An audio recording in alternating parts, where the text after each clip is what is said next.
Dando continuidade, questão 39, vamos lá. Pode-se dizer que a força centrípeta é a força resultante que puxa certo corpo para o centro de sua trajetória, em um movimento curvilíneo ou circular. Sobre essa força, qual o coeficiente de atrito estático entre os pneus de um carro e a estrada, sabendo que o carro de 800 kg percorre uma curva de raio 100 metros, a uma velocidade de 19 metros por segundo, da gravidade 10 metros por segundo ao quadrado.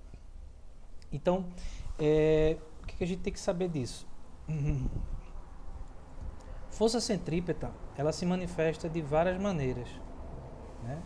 A força centrípeta, ela pode ser a força gravitacional, quando, por exemplo, tratamos da Terra, né? Tá aqui o planeta Terra e a Lua. Então, como a gente sabe que a Lua orbita em movimento circular, quem faz o papel da força centrípeta nesse caso aqui é a força gravitacional, ok? Se, por exemplo, você pega um barbante, amarra uma pedra e faz esse barbante girar ao redor, né, de um determinado ponto, quem está fazendo o papel da força centrípeta, é a força de tração. Então, no nosso caso aqui, a gente tem um carro descrevendo uma curva, né? Imagine aqui uma estrada, vou tentar desenhar aqui. Isso aqui são os pneus do carro, não reparem o desenho que está horrível. Ainda estou aprendendo a mexer nessa canetinha aqui, mas vamos lá. Então, temos aqui a estrada, tá vendo? Isso aqui é um carro, ele está tentando sair aqui da tela. Aqui a gente tem o raio de curvatura, deixa eu dar uma olhada lá em cima novamente. O raio de curvatura aqui é de 100 metros e a massa do carro é 800 kg, né? E a velocidade dele, ele tem um errinho aqui, ó. Ele diz que a velocidade do carro é 19 metros por segundo ao quadrado. E todo mundo sabe que a aceleração é que é em metros por segundo ao quadrado, né? Então, corrigindo aqui, é metros por segundo ao quadrado, ou perdão, metros por segundo apenas. Beleza? Então, ó, a gente tem aqui o raio 100 metros. Esse carro aqui, ele vai descrever, ele está entrando aqui nessa curva, né? Ele vai descrever essa trajetória aqui. Aqui eu tenho o vetor velocidade. Ele vai descrever essa trajetória circular, obviamente, se alguma força fizer o papel da força centrípeta. Não é verdade? E quem é a força centrípeta nesse caso? A força centrípeta é dada por m vezes v ao quadrado dividido por r. Essa é a equação que serve para todos os outros casos que eu citei. Mas quem é que vai fazer o papel dessa força nesse caso aqui? É a própria força de atrito. Então veja só, força gravitacional faz o papel da força centrípeta, força de tração pode fazer o papel da força centrípeta, e nesse caso aqui, quem está fazendo o papel da força centrípeta é a força de atrito, né? Lembrando aqui aos senhores e senhoritas, a força de atrito é dada por μ vezes A normal, onde μ, esse aqui, é o chamado coeficiente de atrito. Coeficiente de atrito.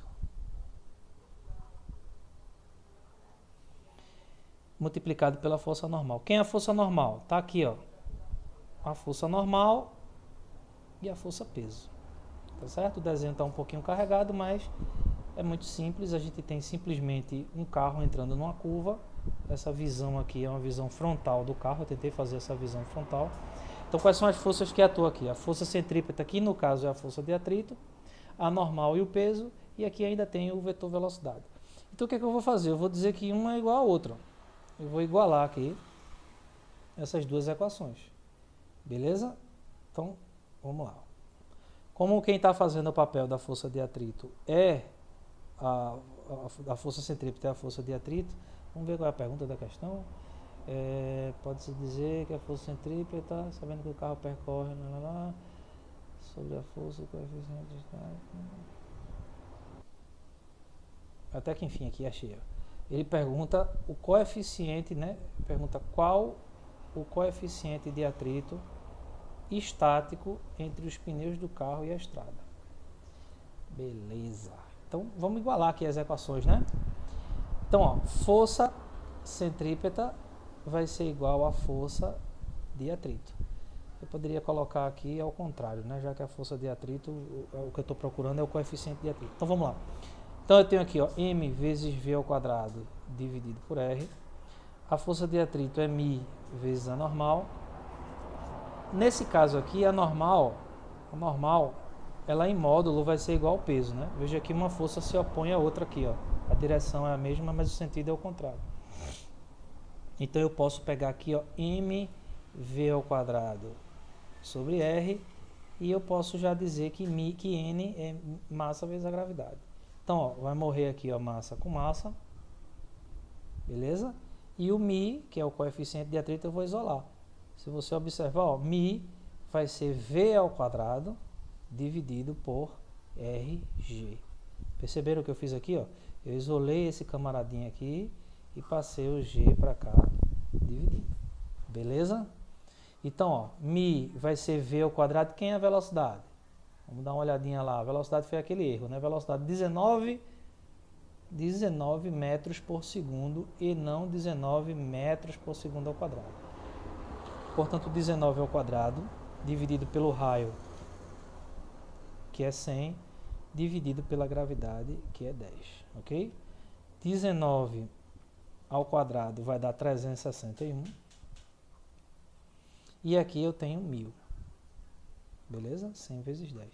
Portanto, o μ vai ser o quê? 361 dividido por 1000, ou seja, 0,361. Lembrando que o coeficiente de atrito ele é uma grandeza adimensional, não tem unidade. Beleza? Vamos ver o gabarito aqui. 0. Olha só, resposta letra A de amor. Tranquilo, pessoal? Questãozinha aqui, vou fazer mais uma revisão, ó.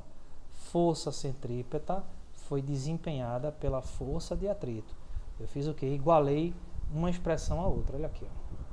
Força centrípeta é igual a força de atrito, ok? E a normal aqui a gente dizer que numericamente ela é igual ao peso, o que fez com que se cancelasse a massa. Então veja que esse coeficiente de atrito aqui, ó, esse problema tem uma situação interessante, porque ele independe da massa. O coeficiente de atrito entre os pneus e a pista é sempre 0,361. Ou seja, se eu botar um caminhão que tem uma massa maior que um carro, a massa não vai fazer diferença. Então, esse coeficiente de atrito aqui, ele vale tanto para carros pequenos como para carros grandes. Beleza?